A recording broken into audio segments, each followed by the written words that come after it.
Liam, it's a question I've asked you a couple of times recently. Is that a point gained or 2 points dropped?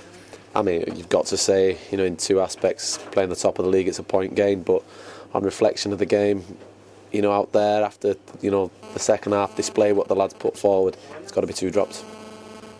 Very little between the two teams. You wouldn't have been able to tell which team was top of the league even when they had 11 men. No, not at all. The first half it was, very cancelled each other out quite a bit. We worked hard on what Gillingham do well.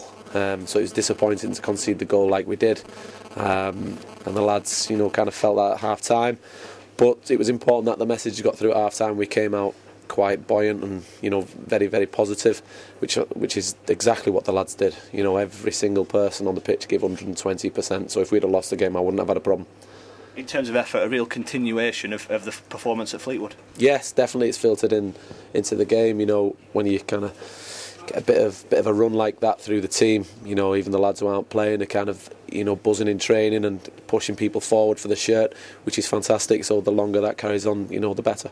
You started the game really brightly in that first half, had 2 or 3 early chances, and then Gillingham seemed to get into it more as a force as it went on.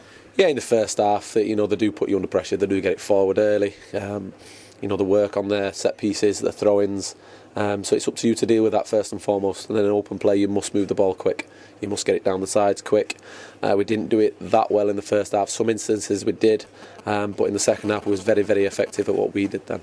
And in that second half, lots of pressure, and it took a substitution. And are you taking the credit for that one? Because his first touch, Porrick Cameron took it round the keeper, and you got the penalty. No, Podge takes the credit. That's just me putting him on because he needs to play. He's been unlucky not to play the last couple of games, but the lad's got a great attitude. He scores goals.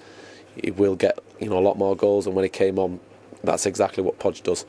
No doubt if the keeper hadn't poleaxed him, it'd have gone unscored. So, all credit to him. He's come off nice and positive from the bench and had a great effect on the game. And James Beattie must have ice in his veins because he had to wait 2 or 3 minutes to take that penalty and stroked it in as casual as you like. Yeah, somebody else said on the bench, it's gone on too long now. The keeper's, kind of took his time. It may have got to his head, and when you've played at that level and done as much as he had, it doesn't go to your head. It's a nice, solid penalty. And after that, you hit the woodwork. You had one just over the bar. You've had one deflected into the keeper's hands. Is that the time when you thought, this could be 3 points? Yeah, definitely. They soaked up the pressure. They were actually putting defenders on to see the game out, which is credit to our lads. The pressure, what we put them under, was fantastic. I don't think they'd have any problems going away, losing the game today.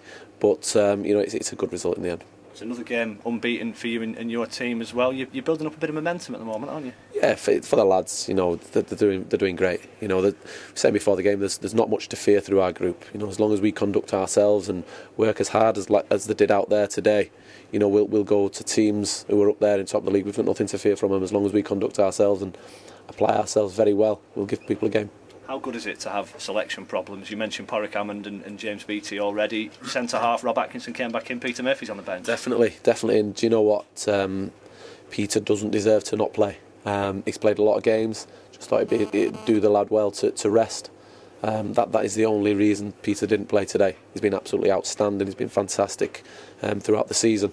As are other lads who aren't playing, as are other lads who aren't even getting a shirt at the minute, which I do feel for them. I've said in previous interviews, sometimes they are the most important people in your team, and if they stick with me, stick with us, the better, because the lads need pushing and we need all the help we can get.